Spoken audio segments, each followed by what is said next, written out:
మొత్తానికి రాజ్యసభకంట కమల్ హాసన్. గత ఎన్నికల్లో డీఎంకే కమల్ మద్దతు. అప్పుడు స్టాలిన్ హామీ. జూలై 24న తమిళనాడులో ఖాళీ కానున్న 6 రాజ్యసభ సీట్లు. డీఎంకేకు 4 ఖాయం. కమల్తో రాష్ట్ర మంత్రి చర్చలు. మొత్తానికి లోకనాయకుడు రాజ్యసభకు వెళ్ళబోతున్నాడా పాపం. ఈయన ఎన్నికల్లో ఎప్పుడు గెలవలేదు. అంటే ఓపిక తక్కువ ఈయనకి, ఎప్పుడేం మాట్లాడతాడో తెలియదు. ప్రముఖ సినీ నటుడు మక్కల్ నీది మయ్యం అధినేత కమల్ హాసన్ రాజ్యసభకు వెళ్ళటం ఖరారైనట్టు తెలుస్తుంది.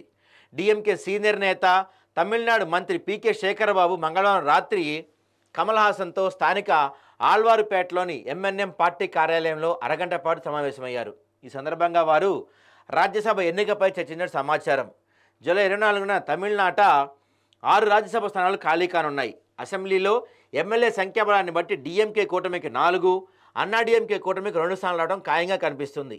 ఆ ఎన్నికల్లో తమ కూటమి తరపున కమల్ హాసన్ను రాజ్యసభకు పంపించాలని స్టాలిన్ నిర్ణయించుకున్నాడంట. నిజానికి గతేడాది జరిగిన లోక్సభ ఎన్నికల సందర్భంగా కమల్ డీఎంకేకు మద్దతు ప్రకటించడంతో చాలా చోట్ల ప్రచారం కూడా చేశారు. ఈ ఎన్నికల్లో కమల్ పార్టీ నుంచి ఎవరూ పోటీ చేయలేదు.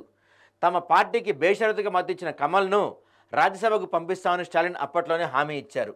ఇప్పుడు అది కార్యరూపం దాలుస్తుంది. యాక్చువల్గా హామీ ఇచ్చారనో ఇంకేదో కాదు. యాక్చువల్ థింగ్ ఏంటంటే నెక్స్ట్ ఎలక్షన్స్ అక్కడ 2026లో తమిళనాడు ఎలక్షన్స్. విజయ్ కొత్తగా పార్టీ పెట్టాడు, దూసుకెళ్తున్నాడు విజయ్ పార్టీ. సో విజయ్ పార్టీని ఎదుర్కోవాలంటే సినిమా పరంగా అంతే ఫ్యాన్ ఫాలోయింగ్ ఉన్న కమల్ హాసన్ అడ్డం పెట్టుకోవాలి.